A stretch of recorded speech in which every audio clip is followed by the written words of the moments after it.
మధ్యకాలంలో ఎక్కడ చూసినా కూడా డిఫరెంట్ టైప్ ఆఫ్ వైరసెస్ అయితే వస్తూ ఉన్నాయి.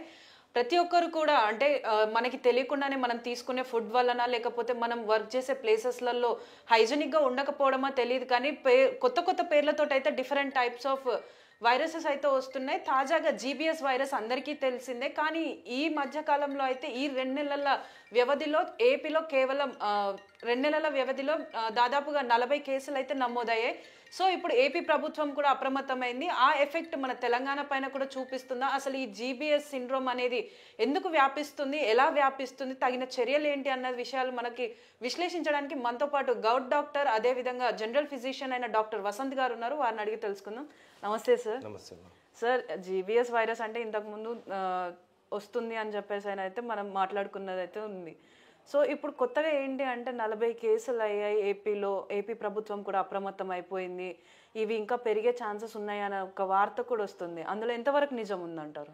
ఇప్పుడు ఏపీలో మనం చూసినట్టయితే 17 కేసులు అనేది వాళ్ళు రిలీజ్ చేశారు. బట్ నిన్న విశ్లేషించిన దాన్ని బట్టి అక్కడ ఉన్న ముఖ్యమంత్రి గారు చంద్రబాబు నాయుడు గారు 43 కేసులు అనేది రావడం 2 నెలల్లో, అంటే ఈ 2025లో జనవరి ఫిబ్రవరి మొత్తం కలిపి ఇన్ని కేసులు రావడం అనేది చాలా, అంటే ఇంతకుముందు ఎప్పుడు రాలేదు. బట్ వాళ్ళు చెప్పిన ఇంకో గణాంకాలు ఏదైతున్నాయో 301 అంటే 301 కేసులు అనేది గత సంవత్సరంలో కూడా వచ్చాయని. ఇది మరి ఏ వైరస్ తోటి వస్తుంది అనేది ఇంకా క్లారిటీ లేదు. ఇక్కడ క్లారిటీ కాదు. ఇప్పుడు మనం చూసినట్టయితే మనకు పూణేలో కూడా ఇప్పటికీ 1 నెల రోజుల పైగానే అక్కడ చేస్తున్నారు. వాళ్ళు కూడా ఈ పరిశోధనలు దేనివల్ల వస్తుంది, బర్డ్ ఫ్లూనా లేకుంటే బర్డ్ ఫ్లూలో ఉండే ఈ క్యాంఫిలోబాక్టర్ జ్యూజీనియా అని చెప్పేసి వాళ్ళు కూడా చేస్తున్నారు. కానీ ఇప్పటివరకు ఎటువంటి అది రాలేదు. సో అంటే ఇప్పుడు బర్డ్ ఫ్లూ ఎఫెక్ట్ ఏపీలో కూడా ఎక్కువ శాతం వరకే ఉంది. సో అంటే ఇప్పుడు ఈ జీబీఎస్ సిండ్రోమ్ వ్యాపించడానికి ఈ బర్డ్ ఫ్లూ అనేది కూడా ఒకటి కారణం అయి ఉండొచ్చా? చెప్పలేమమ్మా. ఇప్పుడు వైరసే కదా. ఇప్పుడు ఎనీ వైరస్ ఏదే కానీ సిమ్టమేటిక్గా వచ్చినా లేకుంటే సిమ్టమ్స్తో వచ్చినా ఇలాంటి సమస్య వస్తుంది. ఇప్పుడు వైరస్ ఎలా అటాక్, ఇప్పుడు చాలా వైరస్ ఉన్నాయి. ఇప్పుడు జైకా వైరస్ మహారాష్ట్రలో ఉంది, లేకుంటే కర్ణాటకలో వచ్చింది. మనకు డెంగ్యూ వచ్చింది, చికెన్ గున్యా వచ్చింది. ఓకే, ఇప్పుడు నోరా వైరస్ అనేది చాలా రోజుల నుంచి ఉంది, వన్ ఆఫ్ ద కాజ్. ఇంకొకటి ఏంటంటే కోవిడ్ కూడా ఉంది. ఇన్ని వైరస్ ఉన్నాయి. ఏ వైరస్ అనేది కరెక్ట్గా మనకు తెలిసినట్టయితే దానికి తగ్గట్టు మనము చేసినప్పుడు ట్రీట్మెంట్ ఇచ్చినప్పుడు ఎటువంటి సమస్య ఉంది. అంటే ఇప్పుడు హ్యూమన్స్కి కూడా బర్డ్ ఫ్లూ అనేది ఎఫెక్ట్ అవుతుంది అని చెప్పేసి కూడా కొంతమంది అంటున్నారు. సో మీరేమంటారు ఆ విషయంలో? హ్యూమన్స్కి ఆల్రెడీ 77 అనే కేసు ఏదైతే ఉందో అక్కడ అమెరికాలో జరిగింది. వాళ్ళు ఇన్డెప్త్గా వెళ్తారు, పరిశోధన రీసెర్చ్ చాలా ఎక్కువ ఉంటుంది వాళ్ళ దాంట్లో. 77 కేసెస్, అది కూడా ఫామ్లో పనిచేసే వాళ్ళు లేకుంటే పోల్ట్రీ ఫామ్లో డైరీ ఫామ్లో చేసేవాళ్ళు, వాళ్ళకు వచ్చింది. దాంట్లో ఒకరు చనిపోయారు. ఒక బాబు సివియర్గా, అంటే అదేంటి మన ఆర్గాన్ ఫెయిల్యూర్ వరకు పోయి మళ్ళీ బ్యాక్ వచ్చాడు. ఇంకొకటి కంబోడియాలో ఒక డెత్ అయింది. సో డెత్స్ అయితే 77 అక్కడి వరకు ఉంది. మళ్ళీ తర్వాత కూడా మనకి ఎటువంటి ఇన్ఫర్మేషన్ లేదు. సిడిసి అక్కడ అంతా బ్లాక్ చేసేసారు ఇన్ఫర్మేషన్ ఇవ్వద్దని. సో ఇప్పుడు మన ఇండియాలో వచ్చింది కాబట్టి ఇప్పుడు Maharashtra is one affected state with bird flu. తెలంగాణలో అక్కడక్కడ వచ్చింది. బట్ ఆంధ్రాలో విస్తృతంగా, అంటే మొత్తం ఉభయ గోదావరి జిల్లా, గుంటూరు, అటు శ్రీకాకుళం, ఈ ప్రాంతం అంతా కూడా బర్డ్స్ ఫ్లూతో బర్డ్స్ అనేది చనిపోవడం, వైరస్ అనేది ఉండడం, దానివల్లన అనేది ఒక క్వశ్చన్ మార్క్. సో అంటే ఇప్పుడు దాదాపుగా మనం ఈ బర్డ్ ఫ్లూ వచ్చినప్పటి నుంచి మనకి యానిమల్ హస్బెండరీ ఆఫీసర్స్ కానీ గవర్నమెంట్ వాళ్ళందరూ ఏం చెప్తున్నారు అని అంటే చికెన్ తినొచ్చు పర్లేదు అని అంటున్నారు. యాజ్ అ డాక్టర్గా మీరేం సజెస్ట్ చేస్తారు? ఇక్కడ వాస్తవానికి ఏంటంటే ఇప్పుడు బర్డ్ ఫ్లూ ఎఫెక్టెడ్ బర్డ్స్ అవుతుందా తినట్లేదు. ఓకే, ఇప్పుడు అది ఎఫెక్టెడ్ బర్డా కాదా అనేది ప్రజలకు తెలియదు ఫస్ట్ థింగ్. ఇంకొకటి, ఫస్ట్ క్యాంఫిలోబాక్టర్ జ్యూజీనియా అనేది ఈ బర్డ్ లోపల కడుపులో ఉంటుంది. ఇప్పుడు ఈ పోల్ట్రీ బర్డ్ ఉంది, లేకుంటే లేయర్స్ కానీ లేకుంటే నాటుకోళ్ళు కానీ, నాటుకోళ్ళు అంటే అవి ఊర్లో పెరుగుతాయి, దానికి సమస్య, మిగతా ప్రాబ్లమ్స్. బట్ ఈ బాయిలర్ కోళ్ళకి ఏం చేస్తారంటే ఒక స్టెరాయిడ్ అనేది ఇవ్వడంతో ఈ వైరస్ అనేది ఈజీగా క్యాచ్ అవుతుంది. ఏది బర్డ్ ఫ్లూ వైరస్ ఫాస్ట్గా అటాక్ చేస్తుంది. వైరస్ ఒక్కసారి 4-5 రోజుల పాటు ఉంటుంది బాడీలో. ఆ బాడీ ఏదైతే కోడి బాడీ ఏదైతే ఉందో దాని మొత్తం ఇమ్యూనిటీ తగ్గిపోతుంది. దాని లోపల ఒక గట్, దాని కడుపులో కంఫైలోబ్యాక్టర్ జుజుని అని ఉంటుంది. అది మొత్తం పెరిగిపోతుంది. మనిషిలో కదా ఎలా పెరుగుతుందో దాంట్లో కూడా అలానే పెరుగుతుంది. ఆ బర్డ్ ఎప్పుడైతే అలాంటి బర్డ్ తిన్నప్పుడు ఈ కంఫైలోబ్యాక్టర్ జుజుని అనేది ఒకటి కాజ్ చేస్తుంది అనేది ఉంది ఆల్రెడీ. ఓకే, దాంతోపాటు ఈ బర్డ్ ఫ్లూతో బర్డ్ ఫ్లూ వైరస్ H5N1 అంటే ఏవియన్ ఇన్ఫ్లుయెంజా, అవి రెండు కలిపి ఏమన్నా చేస్తున్నాయో అనేది మనం చూడాలి. బట్ 300 కేసెస్ లాస్ట్ ఇయర్ వచ్చింది అనేది కూడా ఒక ఫ్యాక్టర్. ఇక్కడ మనం ఓన్లీ బర్డ్తోనే వస్తుంది కదా అనే ఒక పదాన్ని మనం యూజ్ చేయట్లేదు. 300 అనే ఫ్యాక్టర్ ఏముంది, ఇంకా వైరస్ ఏమున్నాయి, అసలు కనిపించని వైరస్ ఏంటి, అసలు ఆ వైరస్ ఏంది అనేది అక్కడ ఉండేవాళ్ళు నిర్ధారించాలి. అంటే ఇప్పుడు as per records last year 301 cases అయినాయి. బట్ లాస్ట్ ఇయర్లో ఏ ఒక్కరు కూడా ఇలా జీబీఎస్ సిండ్రోమ్ వైరస్ వచ్చింది అని కూడా ఇప్పటి వరకు బయటికి రాలేదు. ఎందుకు ఏమో అక్కడ అధికారులు చెప్పాలి, లేకుంటే అక్కడ ప్రభుత్వం చెప్పాలి. ఎందుకంటే 301 కేసులు, దాంట్లో ఎన్ని మరణాలు ఉన్నాయో, ఎంతమంది మంచిగా అయిపోయారు, ఇవన్నీ కూడా ఫ్యాక్టర్స్ వస్తుంటాయి. ఇప్పుడు ఒక 301 ఒక స్టేట్లో అన్ని కేసెస్ వచ్చినాయంటే చాలా ఎక్కువ కేసెస్. ఇప్పుడు మనం పూణేలో అంటే మహారాష్ట్రని ఇన్ని కేసులు వచ్చినాయని మొత్తం భారతదేశం మాట్లాడుకుంటుంది. ఈ WHO కూడా ఇంటర్వ్యూ అయింది. కానీ 301 కేసులు అంటే చాలా పెద్దది. సో అంటే ఇప్పుడు జనరల్గా ఈ డిఫరెంట్ టైప్స్ ఆఫ్ వైరసెస్ వచ్చిన తర్వాత మనం ఏం ఫుడ్ తిన్నా కానీ ఏం చేసినా కానీ ఎఫెక్ట్ అనేది చూపిస్తుంది. అంటే ఈ మధ్యకాలంలో చూస్తే చిన్న ఏజ్లోనే కార్డియాక్ అరెస్ట్లు వచ్చి రీసెంట్గా 23 ఇయర్స్ అమ్మాయి, ఒక అమ్మాయి డాన్స్ చేస్తూ పడిపోయి చనిపోవడం, ఇలాంటివన్నీ జరుగుతున్నాయి. అంటే ఈ వైరసెస్ అన్నీ సోకడం వల్లే మన బాడీలో ఇమ్యూనిటీ అనేది అవన్నీ తగ్గిపోయి ఇలా మరణాలు అనేవి పెరుగుతున్నాయి అంటారా? 100%, 100%, 100 కాదు, నేను 10,000% అని చెప్తాను. వైరస్ కారణం. ఇప్పుడు మనం చూసినట్టయితే ఇప్పుడు గులెన్బెర్రీ సిండ్రోమ్ అనేది ఒక డిసీజ్, అది వైరస్ కాదు. డిసీజ్ అంటే కాళ్ళు చచ్చిపోవడం, వీక్నెస్ రావడం, నిల్చోలేని పరిస్థితి, అదొక వెంటిలేటర్ మీద పోయిన పరిస్థితి. ఇంకొకటి వైరస్ ఏదైతే ఉందో మనం కోవిడ్లో మనం చూసింది ఏంటంటే సడన్ హార్ట్ అటాక్స్ అనేది కామన్. అప్పుడు మనం మాట్లాడుకునేది అప్పట్లో వ్యాక్సినా లేకుంటే కోవిడ్ వైరస్ అని. కోవిడ్ వైరస్ అనేది చాలా మటుకు ఉంది, ఇప్పుడు కూడా ఉంది, మనం టెస్ట్ చేయట్లేదు, ఎక్కడ టెస్ట్ చేయట్లేదు. సో కోవిడ్ వైరస్ అనేది ఉంది. దాంతోపాటు ఆల్రెడీ డిక్రీజ్డ్ ఇమ్యూనిటీ ఉన్న వాళ్ళలో ఈ వైరస్ అటాక్ అయినప్పుడు ఎరిథిమియాస్ వస్తున్నాయి. అంటే గుండె టప కొట్టుకోవడం, అదేంటి హై పల్స్ రేట్, లో పల్స్ రేట్, సడన్గా పడిపోవడం, పెరగడం అలా. సో అండ్ హార్ట్ అటాక్స్ వీళ్ళు సడన్గా పడిపోతున్నారు. మీరు ఒకటి చెప్పారు, ఒక అమ్మాయి పడిపోయింది ఒక 10 రోజుల కిందట, ఒక పెళ్ళి బారాత్లో డ్యాన్స్లు చేసి, ఇంకో అబ్బాయి పెళ్ళి కొడుకు గుర్రం పైన కూర్చున్నప్పుడు అలానే పడిపోయాడు. ఈజ్ 24 సంథింగ్ ఏజ్ ఉంది. ఇవాళ లేటెస్ట్ న్యూస్ ఏంటంటే 22-year-old వామిటింగ్ చేసుకొని ఒక సాఫ్ట్వేర్ ఇంజనీర్ పొద్దున్న చూసేసరికి హీస్ డెడ్. సో ఇలాంటి కేసెస్ మనకు కనిపిస్తున్నాయి, ఇవి చాలా ఉన్నాయి ఇలాంటి కేసెస్. బట్ దీని వెనకాల ఏంటంటే డెఫినెట్లీ 100% వైరస్ అనేది ఉంది.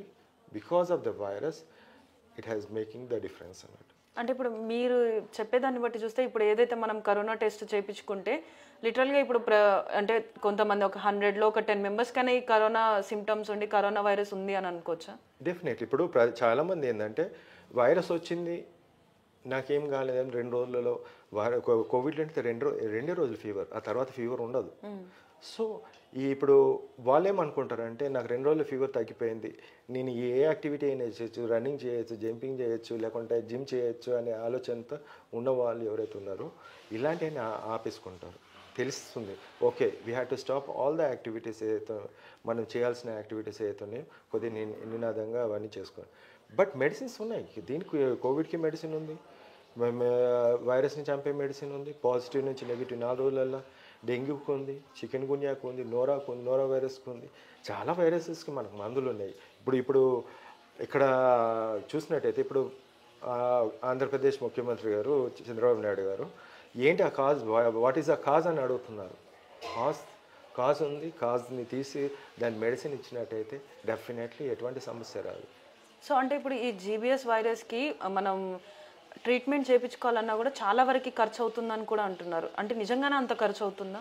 బేసిక్ థింగ్ అమ్మా, ఎక్కడైనా ఏ వైరస్ వచ్చినా అని కూడా ప్రతి ఒక్కరికి నేను అదే చెప్తున్నాను. వైరస్ వచ్చిందంటే ప్రోటీన్ అనేది మొత్తం తినేస్తుంది బాడీలో. ఎక్కడి నుంచి మన బాడీ అనే ప్రోటీన్ బ్లడ్లో తింటుంది, లివర్లో తింటుంది, హార్ట్లో తింటుంది, లంగ్స్లో తింటుంది, అన్ని చోట్ల నుంచి ప్రోటీన్ లాస్ట్ మజిల్స్ మీద ఎఫెక్ట్ అవుతుంది, తర్వాత న్యూరాన్స్ మీద మైలిన్ షీత్ ఏదైతే ఉందో దాని మీద ఎఫెక్ట్ అయిపోయి ఈరోజు గులెన్ బెర్రీ సిండ్రోమ్ వస్తుంది. అలాంటిది రాకుండా ఎంత ప్రోటీన్ పోతుందో అంత సప్లిమెంట్ చేయండి. ఫుడ్ ప్రోటీన్ అనేది ఫుడ్. ఆ ఫుడ్ని మనం సప్లిమెంట్ చేసినప్పుడు ఎంత వైరస్ వచ్చినా మనం కంపన్సేట్ చేసి మనం రీబిల్డ్ చేసుకుంటున్నాం కాబట్టి ఎటువంటి సమస్య ఉండదు. అందుకే ప్రతి ఒక్కరు ఏదైనా వైరల్ ఫీవర్ వచ్చింది, ఎవరు చెప్పిన ఏ డాక్టర్ చెప్పినా ఫస్ట్ ప్రోటీన్ తీసుకుంటే సరిపోతుంది, మెడిసిన్ తర్వాత. సో అంటే ఇప్పుడు కొన్ని కార్పొరేట్ హాస్పిటల్స్లలో కొన్ని లక్షలు ఖర్చు అవుతుంది అని చెప్పేసి కొంతమంది అంటున్నారు. అలాంటి పేషెంట్స్ మీ దగ్గరికి వస్తే మీరు ఏ టైప్ ఆఫ్ ట్రీట్మెంట్ ఇస్తారో, ఎంతలో కంప్లీట్ చేస్తారు? ఇప్పుడు డిపెండ్స్ అపాన్ ద సిచ్యువేషన్. ఎర్లీగా నేను చెప్పేది ఒకటే, ఏ పేషెంట్ అయినా ఎవరే కానీ ఫస్ట్ డే మీకు లూజ్ మోషన్స్, వామిటింగ్స్ అన్నీ వచ్చినాయి, వైరల్ ఇన్ఫెక్షన్ సిబిపి టెస్ట్లో చూస్తే మనకు ఒకటి కనిపిస్తుంది పిక్చర్ అనేది, ప్లేట్లెట్స్ తగ్గడము, మిగతా డబ్ల్యూబీసీ కౌంట్ తగ్గడము, లింఫోసైట్ కౌంట్, న్యూట్రోఫిల్ కౌంట్ పెరగడం. సో ఒక clear picture, yes it's look like viral infection. Then you start the high protein diet. ఎప్పుడైతే హై ప్రోటీన్ డైట్ తీసుకుంటున్నామో అప్పుడు ఇలాంటి సమస్యలు, కాంప్లికేషన్స్ రావు. నువ్వు మెడిసిన్ ఉంది, మెడిసిన్ వాడినట్టయితే మిగతా సమస్యలు ఏది రాదు. బట్ బిఫోర్ దట్ దొరకలేని పరిస్థితిలో మీరు డెఫినెట్లీ హై ప్రోటీన్ డైట్ తీసుకుంటే ఇలాంటివి. ఎప్పుడైతే ఈ అన్నీ వదిలేసి కాంప్లికేషన్స్కి వస్తున్నారో, అది హార్ట్ ప్రాబ్లమే కానీ గులెన్ బెర్రీ సిండ్రోమ్లో ఐవిఐజీ అనేది కూడా ఒక ప్రోటీనే. ఇమ్యూనోగ్లోబులిన్స్ అనేది ఉంది కదా, ఇమ్యూనో అనే పదం పక్కన పెడితే గ్లోబులిన్ అనే protein alpha, beta, gamma, delta అని ఉంటుంది. అది ఒక మంచి హెల్దీ ఇండివిజువల్స్ నుంచి బ్లడ్ తీసుకొని దాంట్లో నుంచి సెల్స్ అన్ని తీసేసి దాంట్లో ఉండే ప్రోటీన్ ఒక్కటి ఇస్తారు, గ్లోబులిన్ అనే ప్రోటీన్. సింపుల్గా ప్రోటీన్, ఆ ప్రోటీన్ ఏదైతే పోయిందని చెప్పినాను కదా, ఆ ప్రోటీన్ని కంపెన్సేట్ చేసేది. అది ఐవి ఫామ్లో. సో దట్ ఈజ్ ఇన్ థౌజండ్స్లో ఉంది, అది ల్యాక్స్లో ఖర్చు అవుతుంది. సో వెరీ సింపుల్ అమ్మ, దీంట్లో ప్రోటీన్ పోతుంది, ప్రోటీన్ ఇవ్వాలి అంతే. సో అంటే ఇప్పుడు ఇది ఏదైతే బర్డ్ ఫ్లూ అనేది ఉంది కదా, సో అది మెయిన్లీ ఏంటంటే బర్డ్స్లో వస్తుంది, మెయిన్గా చికెన్లో వస్తుంది అని అంటున్నారు. సో ఇది మనుషులకు ఏ విధంగా సోకుతుంది, ఆ సోకిన వాళ్ళని కూడా వాళ్ళకి బర్డ్ ఫ్లూ వచ్చిందని ఎలా అంటారు? ఇప్పుడు ముఖ్యంగా ఈ బర్డ్ ఫ్లూ అనేది ఏంటంటే birds only poultry layers. And మీరు నాటుకోళ్ళు చనిపోతుందని చెప్పట్లేదు, నాటుకోళ్ళు కూడా చనిపోతున్నాయి, డక్స్ కూడా చనిపోతున్నాయి, ఆస్ట్రిచ్లకి ఎఫెక్ట్ అయింది, ఫ్లెమింగోస్కి ఎఫెక్ట్ అయింది, సీ బర్డ్స్కి ఎఫెక్ట్ అయింది, ఇలా చాలా ఉన్నాయి లిస్ట్. దాంతోపాటు డైరీ ఫామ్ కూడా ఎఫెక్ట్ అయింది. ఇప్పుడు పౌల్ట్రీ అక్కడ ఎఫెక్ట్ అయింది కదా, నెక్స్ట్ ఆవులకు, ఈ గేదెలకు కూడా ఎఫెక్ట్ అయ్యే ఛాన్స్ ఉంది. ఆ వైరస్ సోకుతుంది, ఎందుకంటే యూఎస్లో సోకింది కాబట్టి మన దగ్గర కూడా సోకే ఛాన్స్ ఉంది. ఆ బర్డ్ ఫ్లూ వైరస్ ఎప్పుడైతే ఈ ఆవులు గేదెలకు పోయిందో పాలలో కూడా వైరస్ వస్తుంది. సో ఈ వైరస్ అనేది పాలు ఏదైతే తాగుతారో అది పిల్లులే కానీ, కుక్కలే కానీ, మిగతా జంతువులే కానీ, మనుషులకి కానీ పాలు తాగినప్పుడు డెఫినెట్లీ వచ్చే ఛాన్స్ ఎక్కువ ఉంది. సో అంటే ఇప్పుడు ఏ విధంగా, ఇప్పుడు మీరు అన్నట్టు ఇప్పుడు ఆస్ట్రిచెసే కానీ, డక్సే కానీ, ఈ కౌస్కైనా కానీ ఏ విధంగా ఇది స్ప్రెడ్ అవుతుంది? ఇప్పుడు మన పౌల్ట్రీ ఫామ్ ఒకటే చోటు ఉంది ఆంధ్రాలో, కానీ ఎలా వచ్చింది, ఒక బర్డ్స్ చాలా దూర ప్రాంతాలు వలస పక్షులు వస్తుంటాయి ఈ టైం లోపల. సో అవి వచ్చినప్పుడు ఎక్కడైతే తిండి ఎక్కడైతే దొరుకుతుందో అంటే పౌల్ట్రీ ఫామ్ దగ్గర చాలా పుష్కలంగా దొరుకుతుంది. ఆ లిటర్ కానీ, లేకుంటే హ్యూమన్ టు హ్యూమన్ కాంటాక్ట్ కానీ, అలాంటిది బర్డ్స్ టు బర్డ్స్ కాంటాక్ట్ కానీ దగ్గరలో. So it will spread by the ఎయిరా, లేకుంటే మిగతా సలైవానా, ఇవన్నీ కూడా వస్తుంటాయి. సో అంటే ఇప్పుడు మనకి చెప్పిన దాన్ని బట్టి చికెన్ని ప్రాపర్గా, చికెన్ కానీ ఎగ్స్ని కానీ 70 to 100 degrees Celsiusలో బాయిల్ చేసుకొని తింటే పర్లేదు అని అంటున్నారు. సో ఇలా చేస్తున్నప్పటికీ కూడా ఇప్పుడు హ్యూమన్స్కి ఎలా వస్తుంది బర్డ్ ఫ్లూ? హ్యూమన్స్కి అంటే బేసికల్లీ పౌల్ట్రీ ఫామ్లో పనిచేసే వాళ్ళు, ఈ డైరీ ఇండస్ట్రీలో పనిచేసే వాళ్ళు క్లోజ్ కాంటాక్ట్. ఇప్పుడు డైరీ ఉందమ్మా, అదంతా కూడా సెక్రేషన్స్ పడుతున్న కొద్దీ మనిషి ఏదో విధంగా అయితే టచ్ అయితే ఉంటుంది. వాళ్ళు పని అక్కడి వరకు కాళ్ళు చేతులు కడుక్కోకుండా కూడా ఒక్కోసారి తినేస్తుంటారు. అలాంటి వాళ్ళకి వచ్చే ఛాన్స్ ఉంది. ఇప్పుడు డైరీలో పౌల్ట్రీలో ఉంది, పౌల్ట్రీలో కూడా they are in close contact with egg కానీ, లేకుంటే దాని ప్రోడక్ట్స్ కానీ, రిమూవింగ్లో కానీ, లేకుంటే మిగతా టచ్లో ఉంటుంది కాబట్టి they will come in contact. So there is a high chances అక్కడ ఉండేవాళ్ళు కంపల్సరీ మాస్క్ పెట్టుకోవాలి, పీపీఈ కిట్ అంటాం అది కూడా పెట్టుకోవాలి. ఎందుకంటే మిగతా ఆవులు మిగతా జంతువులకు స్ప్రెడ్ కాకుండా ఉంది. సో సార్ ఇప్పుడు బర్డ్ ఫ్లూ సోకిన బర్డ్స్ని అయితే మనకి భూమి లోపల పిట్ తీసి అందులో వేసి పెడుతున్నారు, అంటే అది ఇంకో నెక్స్ట్ వాళ్ళకి సోకకుండా ఉండడానికి. అది నిజంగా కరెక్టే అంటారా? ఇప్పుడు రెండు విధాలుగా చేస్తున్నారు. ఒకటి కొంతమంది ఏమో మురుకులో మంచినీళ్ళలో చెరువులలో వాగులలో పాడేస్తున్నారు. లేకుంటే వాళ్ళు ఇంకా ఈ పిట్టి తవ్వకుండా ఇంకొందరు బయట చేస్తున్నారు. ఈ పిట్టి తవ్వడం కూడా ఒక విధంగానైతే హానికరం. ఎందుకు అంటే ఇప్పుడు ఒక పిట్టి తవ్వినాము, దాంట్లో వేస్తున్నారు, దానే వేస్తున్నారు, అన్నీ వేస్తున్నారు దాంట్లో, what ever the infected things అంతా దాంట్లో వేసేసి చేస్తున్నారు. కానీ ఇప్పుడు నిన్ననే ఒక న్యూస్ ఒకటి ఏంటంటే బంగాళాఖాతంలో అలజడి, అల్పపీడనం సంథింగ్, అలాంటి వర్షం తుఫాన్ లాంటిది వచ్చినప్పుడు కింద నుంచి ఏదైతే బ్యాక్టీరియా వైరస్ ఫుల్లీ మల్టిప్లై అవుతుంది, అది మళ్ళీ బయటకు వచ్చినప్పుడు it will be a bigger than this one. అంటే ఇప్పుడు వర్షాలు పడ్డప్పుడు వాటర్ అనేది భూమి లోపటి నుంచి సింక్ అయిపోయి ఈ వైరస్ అనేది అందులో కలిసి మళ్ళీ భూగర్భ జలాలు మనం బోర్స్ కానీ బావులకు పోకున్నా సరే మళ్ళీ బయటకు వస్తుంటాయి కదా వైరస్ అనేది. ఎప్పుడైతే తుఫాన్ లాగా వచ్చింది మొత్తం మళ్ళీ నిండిపోయిన వాటర్, అక్కడ ఏరియా నిండిపోయి మళ్ళీ అక్కడి నుంచి పైనకి రావడం, బ్యాక్టీరియా రావడం, కంఫైలా బ్యాక్టీరియా యూజినియా రావడం, దాంతోపాటు ఈ వైరస్ కూడా రావడం అనేది అది బిగ్గెస్ట్ థ్రెట్ అగైన్. మంచి నీళ్ళలో పుష్కలంగా బయటకు వచ్చేస్తుంది. మనం ఎవరైతే పశువులే కానీ మనుషులే కానీ అలాంటి వాటర్ తీసుకున్నప్పుడు దెన్ అగైన్ ఒక బిగ్ ప్రాబ్లంగా మళ్ళీ రావచ్చు. That is the biggest threat అని చెప్పాలి. అలాంటి ఇప్పుడు ఏ బర్డ్సే కానీ దాన్ని